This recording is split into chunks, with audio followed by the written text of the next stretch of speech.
Question में क्या है, देखो इधर कि एक एपी में 50 पद है जिसका तीसरा पद क्या है 12 है और अंतिम पद 106 है, तो इसका 29वां पद ज्ञात करना है। किसी भी पद को ज्ञात करने के लिए दो चीज का जरूरत होगा, ए का और किसका। तो यहाँ पे दिमाग लगाओ कि क्या दिया हुआ, ए डी निकलेगा कैसे। कहता है कि इसमें कितना है। आज सबसे पहले दिया हुआ क्या है इसमें बताओ तो, क्या क्या दिया हुआ है बोलो। दिया हुआ क्या है,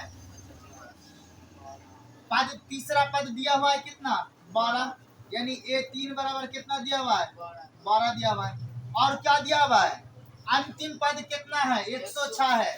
और कहता है कि 50 पद है इसमें। अगर इस एपी में 50 पद है तो अंतिम पद 106 है, यानी कि 50वां पद 106 होगा। समझ में आया। अगर 50 को पद है और कहता है कि 50 पद है और अंतिम पद 106 है, इसका मतलब 50वां पद 106 होगा। तो इसमें जो 50वां पद है तो वो कितना है 106 है, बस और कुछ दिया हुआ नहीं है। इसी से हम लोग को ए और डी निकालना है और 29वां पद निकालना है। ठीक है, तो अच्छा हम लोग को पता है कि A3 बराबर क्या होता है बोलो तो। A3 बराबर क्या होगा, A प्लस कितना डी, A प्लस 2D बराबर हो जाता है A3। तो A प्लस 2D बराबर A3 का मान कितना आ गया 12, ये हो गया समीकरण ए। अब पुनः अगर हम बात करें तो 50वां पद कितना दिया हुआ है बोलो, यानी कि A प्लस कितना डी 49D बराबर 50 है ना। ये हो गया समीकरण कितना, A 50 बराबर दिया हुआ है 106, तो A plus 49D, A plus 49D बराबर 106, ये होगा समीकरण कितना 2। अब क्या करेंगे बताओ, अब समीकरण 1 तथा 2 को क्या करेंगे जोड़ने को। तो समीकरण 1 है A प्लस 2D बराबर 12 और है A प्लस कितना 49D बराबर 100। तो क्या हो जाएगा माइनस माइनस, ये तो कट गया, 49 में 2 जाए कितना बचेगा 47, माइनस की प्लस का बताओ माइनस बराबर 106 में 12 जाए कितना बचेगा, 106 में 12 चला गया कितना बचा, यानी यहाँ पे 4 बच गया, यहाँ पे 10 में से गया कितना, तो कितना बचा माइनस का, तो ये माइनस माइनस हो गया।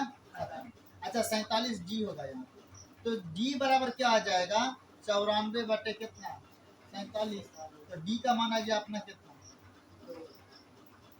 डी का मान आ गया 47 कम 47, 47 दूनी, डी का मान आ गया कितना 2। अब क्या करेंगे कि समीकरण 1 में डी का मान रखने पर समीकरण 1 कितना है बताओ, समीकरण 1 है A प्लस 2D बराबर 12, A प्लस 2 इंटू डी का मान अपना आ गया कितना 2 बराबर 12, तो A प्लस 2 दूनी 4 बराबर 12, तो A बराबर 12 और ये 4 प्लस में उधर जाएगा तो माइनस में जाएगा।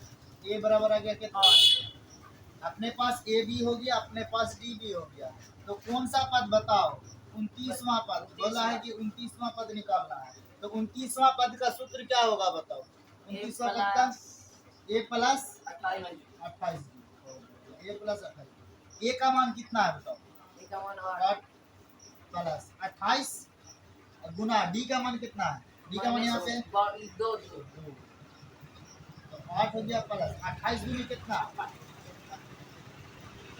56 और 8 कितना, यही आंसर में होना चाहिए। देखो तो आंसर है, आंसर में कितना होना चाहिए 64 होना चाहिए। सही है कि गलत है, सही है, हाँ सही है ना। चलो किसी भी पद को निकालेंगे A और D निकालेंगे वो पद निकल जाएगा। अब यहाँ पे बोलेंगे 30वां पद निकालना है तो निकाल लेगा, अच्छा से निकाल लेगा 30वां पद भी, ठीक है चलो।